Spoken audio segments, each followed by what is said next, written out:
All right, let's go over the comprehension questions for Zlateh the goat. I'm sure I'm butchering that name as well, but number one, it says, why does the author use so many similes to describe the blizzard in this story? Use examples from the text to support your argument. Well, the author is using all these similes, and then some of the examples we can use is the author says it's cold as ice, so it's comparing the coldness to ice. White imps, and nose felt like wood, comparing your nose to being solid, like frozen through, like a solid piece of wood.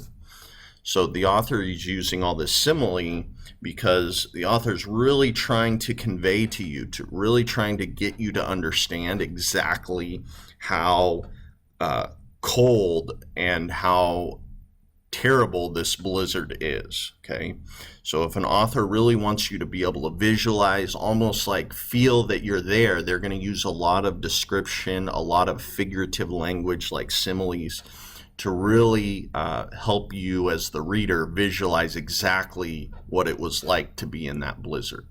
So that's why the author uses all those similes to describe it, because the author wants to help you visualize and understand exactly what it's like to be in that blizzard. Okay, number two, traditional folk tales are told over and over because they contain truths for every generation. What is the main theme of this story, and how do you know that? So the theme of this story, we see the goat, and we see Aaron essentially not giving up.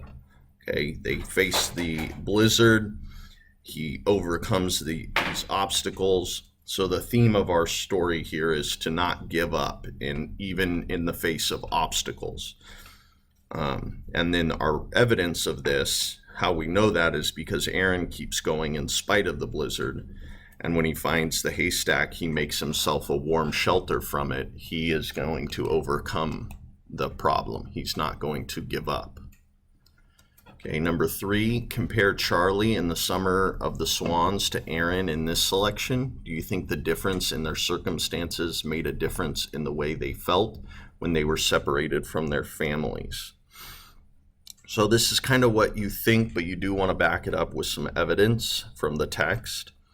So Charlie and Aaron, in both stories, they feel afraid and they miss their family members. Remember, Charlie was very anxious, very nervous and afraid. Aaron was probably a little less anxious, especially since he eventually found shelter. That would have eased him. And he also had something to eat, which Charlie did not.